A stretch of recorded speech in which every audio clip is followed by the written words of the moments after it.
Which ex-friend do you miss the most?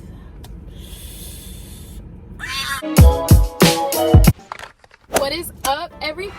Welcome back. If you're new here, my name is Stotts. I hope you're having a great, fantastic day. So I know that I told you guys this will be like a gingerbread making and a Q&A, but I literally had so much to do today. Me and Zach are leaving to drive to Georgia to see all of our family members for Christmas, and I just did not want to make a gingerbread house and like have it sit in the apartment and rot and then come home to a rotten gingerbread house. So hopefully you guys aren't like upset. If you want to see me make a gingerbread house like really bad thing, you can comment, but I figured everybody was here to just listen to the questions. So I asked you guys to ask me some questions on my YouTube videos and also on my Instagram, so I'm going to answer these juicy questions. Make sure you give this video a like, a comment, and subscribe if you're not already. I promise you my videos next year are going to be so much fun, just filled with like vlogs and everything. But without further ado, let's knock out this Q&A. Let me expose myself once again.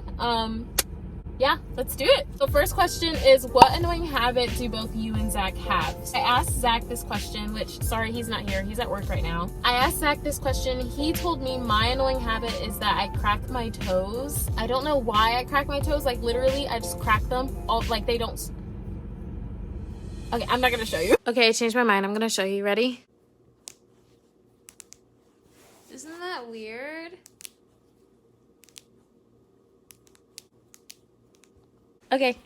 His annoying habit is he talks so low, like I can never hear him. I don't know if it's just a mixture between like me being very loud and him being very like introvert and quiet, but I can never hear what he's saying. I swear sometimes I'm like, are you even speaking English? I don't understand. What is a major life lesson I've learned in the past 5 years that I could get advice on? I'm gonna try to keep this like short and simple. One of the biggest lessons that I've learned in the past 5 years is that with or without friends, you're worthy. I've had a lot of friends come and go in my life, and it hurt a lot back in the day. Now that I'm kind of like in a new state, haven't really met anybody yet, I forced myself to just hang out with me and be my own friend. And I feel like having people in my life, I was always like so dependent on their validation. If they hung out with me and they chose me, then I was worthy. And I just feel like that is such a negative way of thinking. I'd say that's definitely the richest lesson that I've learned in the past 5 years. But once you start to just love who you are without people in your life, people will let you down less and less. That's what works for me, and that's the advice I'd give you, is just to not depend so much on people to make you feel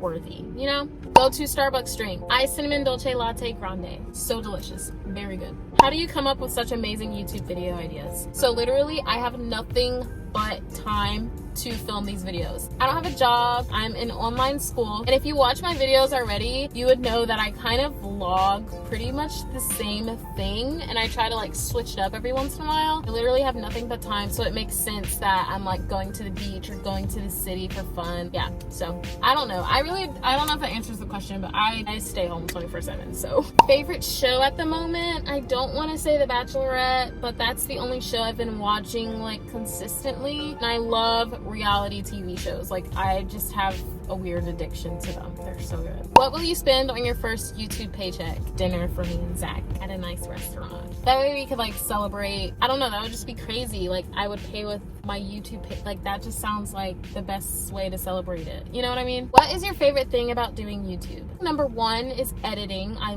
love editing. I love making things look really pretty, really aesthetic, just piecing moments together with music. I love it. And then number two, and I don't mean this in a validation way, but I love getting comments because it's just so fun, like hearing how you've touched certain people and they say, I really needed this, or this really has been helping me, or I just watch your videos. Like that is so exciting because it makes me feel like I'm doing this for other people too. And I feel like I don't want to live a life that's just for me. Like I want to put out stuff that will make other people excited. It makes me smile so much. And I know it's literally like 30 people who comment, but I literally love it. Like I look forward to hearing from you guys. I literally reply to like all the comments, even if it's just like a I love this vlog. Like I don't know, know, it makes me happy. I don't know. When you put a lot of hard work into something, it's kind of nice to get like recognition. Like, it's not a validation thing, it's just somebody appreciated the hard work that you put into this video, and it's exciting. What is the longest you and Zach have gone without talking because of a fight? I don't want to sound cheesy when I say this, but we are not big on going to sleep angry. So I want to say no longer than a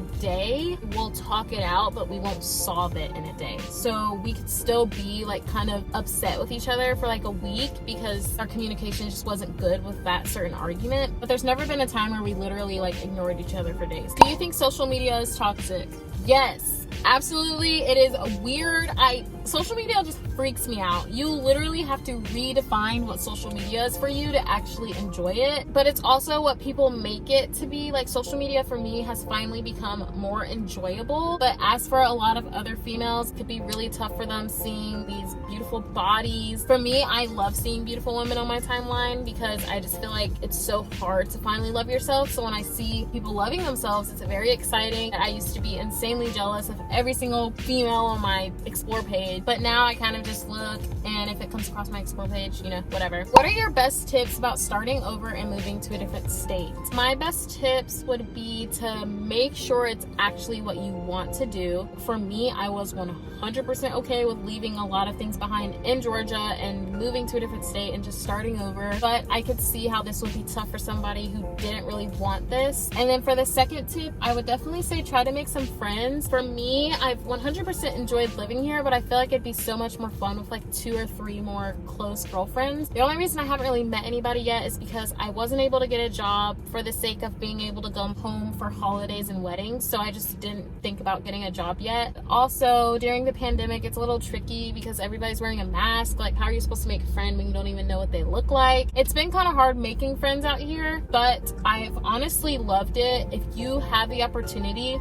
to move out of your hometown, please do it. Like, it is so refreshing. It makes no sense. What is the worst breakup you've ever been through? Zach is the only boyfriend that I have had, and we're married now. I've talked to like maybe 2 or 3 guys, but they'd never taken me out on a date. Like, Zach is the only guy I've kissed and dated. Me and Zach did break up like 3 times while we were dating, and those were pretty depressing moments. At the end of the day, we ended up being married, so I don't want to like tell a story about a breakup and we're married now. You know what I mean? Which ex-friend do you miss the most? So I'm just gonna answer this honestly.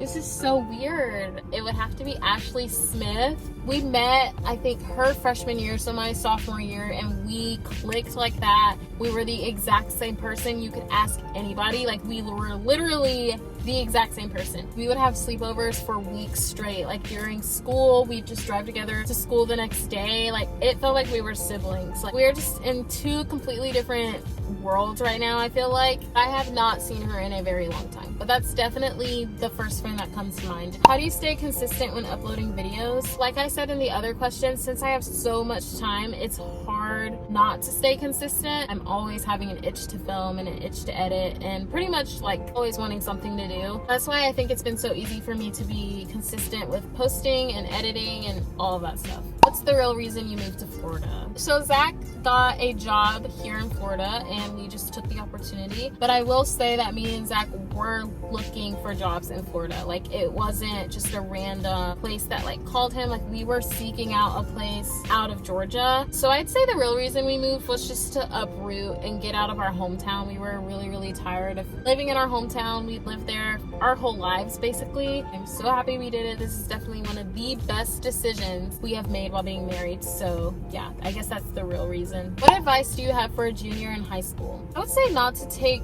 everything so seriously, honestly. Don't stress about college and what all you're gonna do. Like, literally, you're in high school. Enjoy it while you can. If I could go back in high school, I would have a lot more fun, to be honest. Like, that is the last time in your life that you'll probably have like any responsibilities that are like really adult responsibilities. When you're a senior, you can worry about it.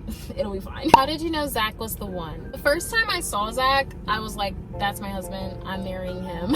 I don't know how I knew, because I kid you not, when I said that, I didn't even know him. Like, I'd never had a conversation with him. And I didn't talk to him till like 3 years later. Like, that's so weird. And then we started talking after church camp and got really close. And when I finally knew, I would say, was when I figured out how close he was in his relationship with God. That meant a lot to me because I wanted to marry somebody who would lead me and my future kids in a relationship with the Lord and down the path of righteousness. So yeah, I think that's what initially really attracted me to him, and seeing him more than like a boyfriend was just knowing that his heart for God was serious and he took it seriously. That is very hard to find these days, like guys who actually take their relationship with the Lord seriously. So yeah, I think that's when I knew he was the one for me. Most embarrassing childhood memory. So growing up, I was in Girl Scouts and we took a lot of trips and stuff like that. One trip, we went and saw High School Musical live on ice or something, which I don't even remember if they were actually the characters. We are running to the doors. Like, we are so excited. When we start running, we're running down a hill. Like, I don't know why we thought running down a hill was a good idea. And this hill was concrete. I fall on my face and literally I'm rolling on concrete.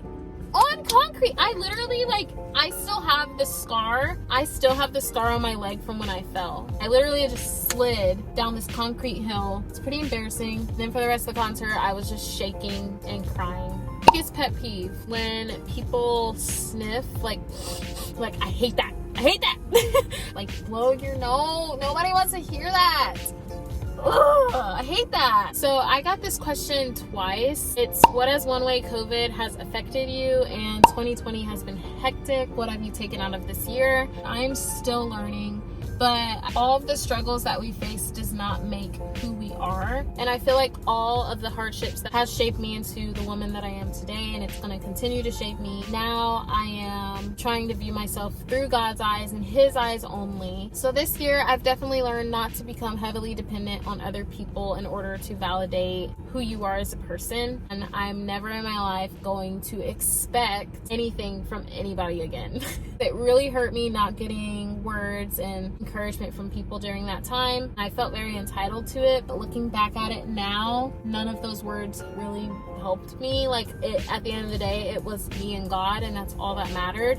So I feel like that was a major life lesson, not to have expectations on others to understand, to care, you know. And I'm not saying this like in a petty way. I'm literally being honest. What people do with their time and their energy is on them. At the end of the day, I am the one who goes before God and speaks for myself, not for them. And you know, that's that. So, well, that is pretty much the end of today's Q&A. I'm sorry that I didn't build the gingerbread house. Hopefully you still enjoyed this video. If you enjoyed this video, make sure to give it a like, a comment, subscribe, whatever it is you want to do. I'll see you guys in next week's vlog.